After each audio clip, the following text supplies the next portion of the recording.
ሰላም ጤና ይስጥልኝ ውድ የቡና ሚዲያ ተከታታዮች፣ በዛሬው መሰናዷችን በዓለማችን የታዩ የተከሰቱ አስገራሚ ድንቅ ዘገባዎችን እንመለከታለን። ከአውሮፓ ጫፍ ተነስቶ በኢሲያ በኩል አድርገው ደቡብ ምስራቅ እስያ ድረስ ከአንድ አህጉር ወደ ሌላ አህጉር የሚደረግ የሰው ልጅ በምድር ላይ ሊጓዙ የሚችለው ረጅሙ የባቡር ጉዞ ምን እንደሚመስል ያውቃሉ?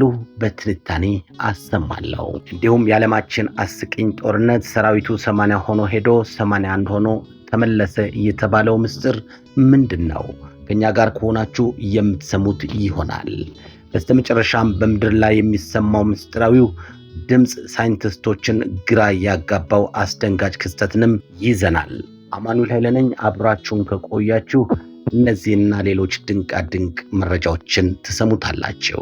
ሰላም ጤና ይስጥልኝ። ከአውሮፓ ጫፍ ተነስቶ በኢሲያ በኩል አድርጎ ደቡብ ምስራቅ እስያ ድረስ ከአንድ አህጉር ወደ ሌላ አህጉር የሚደረግ የሰው ልጅ በምድር ላይ ሊጓዙ የሚችለው ረጅሙ የባቡር ጉዞ ምን እንደሚመስል ያውቃሉ? አብራችሁን ቆዩ። ይህ ጉዞ የሚጀምረው በፖርቹጋሏ ሌጎስ ከተማ ነው። መዳረሻው ደግሞ በደቡብ ምስራቅ እስያ የምትገኘው ሲንጋፖር ነው። የዚህ ጉዞ አጠቃላይ ርዝመት 18755 ኪሎ ሜትር ሲሆን በዓለማችን ላይ ረጅሙ ተቀጣጣይ የባቡር መስመር ተብሎ ተመዝግቧል። የጉዞ ርዝመት 18755 ኪሎ ሜትር የሚፈጀው ጊዜ እንደ ባቡሩ መለዋወጫና የድንበር ላይ ቆይታዎች ሁኔታ በአማካይ 21 ቀናት ይሆናል። የሚያልፉባቸው ሀገራትን በተመለከተ ፖርቹጋልን ጨምሮ ስፔን፣ ፈረንሳይ፣ ጀርመን፣ ፖላንድ፣ ቤላሩስ፣ ሩሲያ፣ ሞንጎሊያ፣ ቻይና፣ ላኦስ፣ ታይላንድ፣ ማሌዥያ እና በመጨረሻም ሲንጋፖር ይሆናል።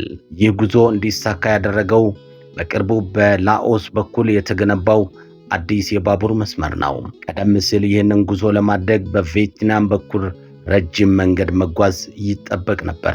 አሁን ግን ይህ አዲስ መስመር ሁሉንም አገናኝቷቸዋል። ለመሆኑ ይህንን ጉዞ ለመጨረስ ስንት ጊዜ ባቡር መቀየር ይኖርቦታል? በአጠቃላይ ጉዞ ውስጥ ወደ 13 የሚጠጉ የተለያዩ ባቡሮችን መለዋወጥ ይጠይቃል። በዚህ ረጅም መንገድ ላይ ድንቅ ተራራዎችን፣ በረሃዎችን፣ ዘመናዊ ከተሞችንና ታሪካዊ ቦታዎችን በአንድ ጉዞ መመልከት ይችላሉ። ሆኖም ግን ይህንን ጉዞ ለማድረግ የበርካታ ሀገራት ቪዛና የተወሳሰበ የድንበር ላይ ቁጥጥሮችን ማለፍ ትልቁ ፈተና ነው። ለእናንተስ እንዲህ አይነት የአንድ ቀናት የባቡር ጉዞ የማድረግ ፍላጎት አላችሁ ወይስ አሰልቺ ይሆንባችኋል? ሐሳባችሁን በኮመንት መስጫ ላይ አጋሩን። በቡና ሚዲያ ሁሌም ወቅታዊና ድንቅ መረጃዎችን ማድረሳችንን እንቀጥላለን። ቪዲዮን ከወደዳችሁ ላይክ እና ሼር ማድረጋችሁን እንዳትረሱ። ወደ ሌላ መረጃ አልፋለሁ።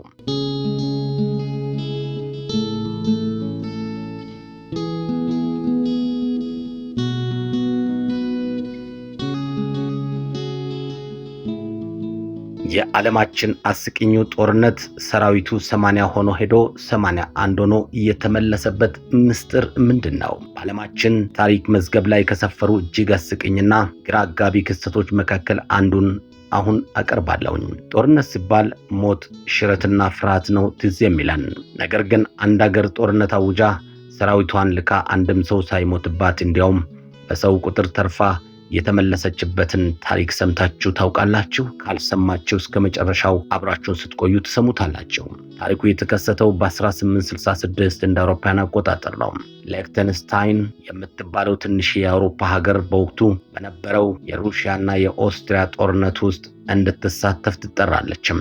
ሀገሪቱ ያላትን ጥቂት ሰራዊት አስተባብራ በድምሩ 80 ወታደሮችን ወደ ጣሊያን ድንበር ትልካለች። ስራቸውም ድንበር መጠበቅ ነበረም። እነዚህ 80 ወታደሮች ወደ ጦር ግንባር በሄዱበት ወቅት ምንም አይነት ጠላት አላጋጠማቸውም።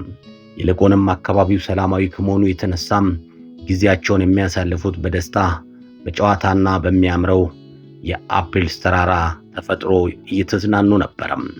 የሚገርመው ግን ጦርነቱ ሲያበቃ ወደ ሀገራቸው ለመመለስ ጉዞ ሲጀምሩ የተፈጠረው ክስተት ነበረም። ወደ ሊechtenstein ተመልሶ ሲገቡ የከተማው ህዝብ ወታደሮቹን መቁጠር ጀመረም። 1 2 3 እያለ ሲቆጥር ግን ቁጥሩ 80 ላይ አላበቃም፣ 81 ደረሰም። ታሪኩ እንዲህ ነው። ወታደሮቹ በቆይታቸው ወቅት አንድ የኦስትሪያዊ መኮንን ወይም እንደ አንዳንድ ዘገባዎች ጣሊያናዊ ጓደኛ አፍርቶ ነበር። ግለሰቡ ከነሱ ጋር በጣም ከመላመዱ የተነሳ ሀገራችሁ ልሂድ ብሏቸው አብሯቸው መጣም።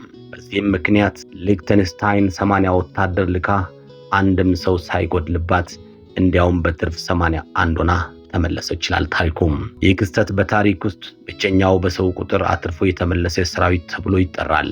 ሊክተንስታይን ከዚህ በኋላ ሰራዊቷን ሙሉ በሙሉ በመበተን ሰላማዊት ሀገር ሆና ቀጥላለች። እናንተስ በዚህ ታሪክ ላይ ምን አስተያየት አላችሁ? ጦርነት እንዲህ በሰላም ቢጠናቀቅ እንዴት ደስ ይል ነበረም። ሐሳባችሁን በኮሜንት አጋሩኝ። ቪዲዮን ከወደዳችሁት ላይክ እና ሼር ማድረጋችሁን እንዳትረሱ።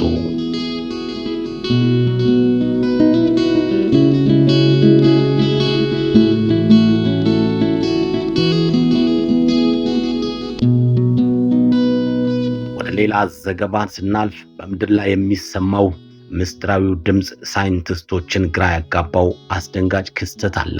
ዓለማችን በምስጢራዊነት የተሞላች ናት። አንዳንዶቹ ይታያሉ፣ አንዳንዶቹ ደግሞ ይሰማሉ። ነገር ግን ምንነቱ የማይታወቅ ከየት እንደሚመጣ የማይታወቅና ሰዎችን ለከፋ የስነ ልቦና ቀውስ የሚዳርግ ድምፅ ቢሰማችሁስ? ዛሬ በብዙ የዓለም ክፍሎች በተለይም በኒው ሜክሲኮ ታኦስ በተባለች ከተማ ለዘመናት ሳይንቲስቶችን መልስ አሳጥቶ ስለቆየው አስደንጋጭ ድምፅ እና እውነተኛ ታሪክ ነግራችኋለሁ። ታሪኩ የሚጀምረው በ1990ዎቹ መጀመሪያ ላይ ነበር። በታኦስ ከተማ የሚኖሩ ነዋሪዎች አንድ የሚረብሽ ድምፅ መስማት ጀመሩ። ድምፁ የናፍጣ ሞተር በሩቅ እንደሚሰራ አይነት ሁሉም ሁም የሚል ድምፅ አለው። የሚገርመው ግን ይህ ድምፅ የሚሰማው በጆሮ ሳይሆን በቀጥታ በጭንቅላት ውስጥ ይመስላል። ነዋሪዎቹ መጀመሪያ ላይ ድምፁ ከፋብሪካ ወይም ከመኪና የሚመጣ መስሏቸው ነበር። ነገር ግን ፍለጋው ሲቀጥል ምንም አይነት የድምፅ ምንጭ ሊገኝ አልቻለም። ይህ ድምፅ ለምን አስደንጋጭ ሆነ? አንደኛው ድምፁ የሚሰማው ለጥቂት ሰዎች ብቻ ነው። ከነዋሪዎቹ 2% ያህሉ ይህንን ይሰሙታል። ሁለተኛው ደግሞ ድምፁ ቤት ውስጥ ሲገቡ ይበልጥ ይበረታል። ሶስተኛው ደግሞ ሳይንቲስቶች እጅግ ዘመናዊ የድምፅ መቅጫቸውን ቢተክሉም መሳሪያዎቹ ምንም አይነት ድምፅ ሊቀዱ አልቻሉም። ነገር ግን ሰዎቹ ድምፁ ጭንቅላታችንን ሊፈነዳው ነው እያሉ መጮኻቸውን ይቀጥላሉ። እጅግ ታዋቂ የሆኑ የዩኒቨርሲቲ ፕሮፌሰሮችና ተመራማሪዎች ወደ ስፍራ አቀኑ። የምድር ውስጥ ንቅናቄ፣ ወታደራዊ ግንኙነቶችና የኤሌክትሮኒክ ማግኔቲክ ሞገዶችን መረመሩ። ውጤቱ ግን አንድ ነው። ዜሮ ድምፅ ከየት እንደሚመጣ ማረጋገጥ አልተቻለም። ድምፁን የሚሰሙት ሰዎች ለከፍተኛ ራስ ምታት፣ ለእንቅልፍ ማጣትና ለጭንቀት ተዳርገዋል።